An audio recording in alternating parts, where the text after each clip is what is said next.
Hi guys, I'm Dr. Tom Dawson, and today I'd like to talk about, is my son tall enough? This is a super common concern amongst parents in my practice, coming in and wishing that their sons were taller. Part of it's societal based, and some of it's, I think, medicine's part for the way we did the growth charts. Whoever put the numbers on those growth charts made it tougher on us because everyone wants to be 90th percentile.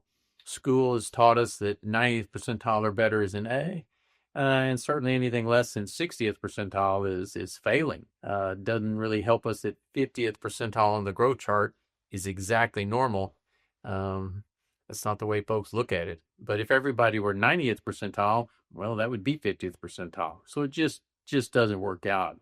I wish that instead of numbers, they had made colors and that there could be an orange zone and a purple zone, and you could just be growing up the purple zone. If you went to your doctor and he said, well, from last year to this year, you stayed right in the purple zone, you're doing great, everyone would be happy about that.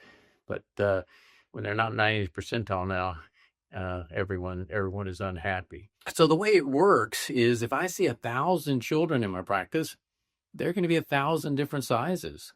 And that's the way that it should be.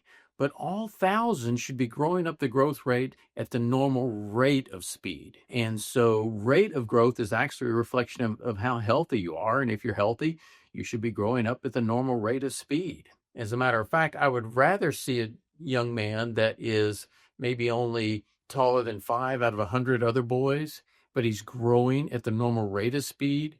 I'd rather see that than a boy that's maybe taller than 80 out of 100 boys or 80th percentile, but he hadn't grown any since last year, then his rate would have decreased. That rate decrease would be a sign that maybe there was something wrong and that he might have an illness or a disease. So even though he was taller than the first boy, his rate had dropped off, and that might be a bigger concern for me. So really, there's two issues here. One is medical, and one is personal. And both are valid, but they're different. So I want us to look at them a little bit.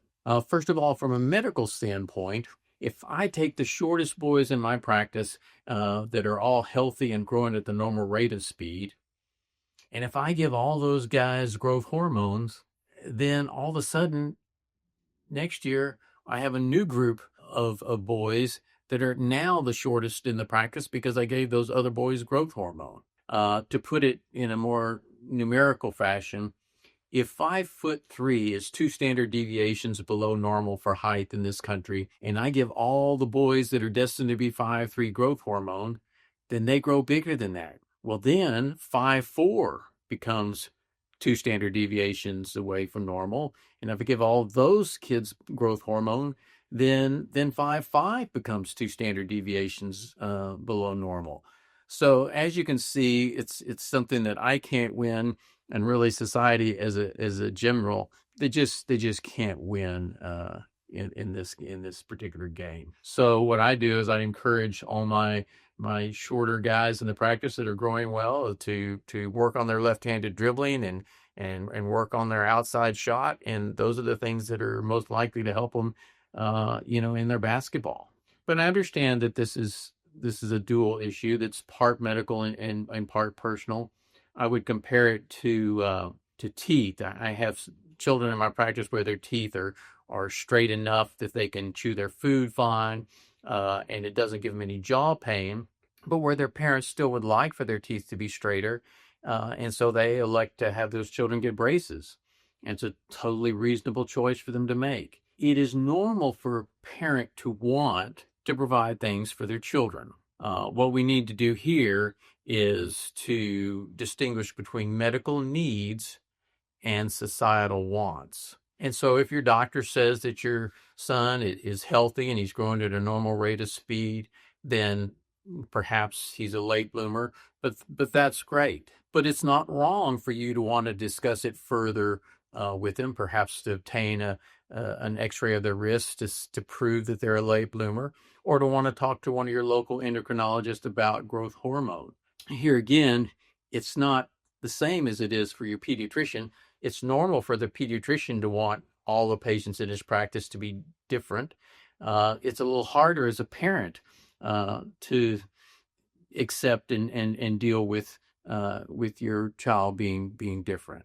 I'll have to say for my own sake, when I was in high school, I wanted to be 6'1" or 6'2". It didn't work out, and I've had a happy full life. And some of those guys that were 6'1" turned out to be jerks. So there's more to it than just how tall you are. But I understand that this is an emotional topic, and I would recommend that you talk to your son about it. Don't worry about bringing it up. He already knows that he's short, and perhaps you can use some of this information to help y'all make a better decision. And good luck with that.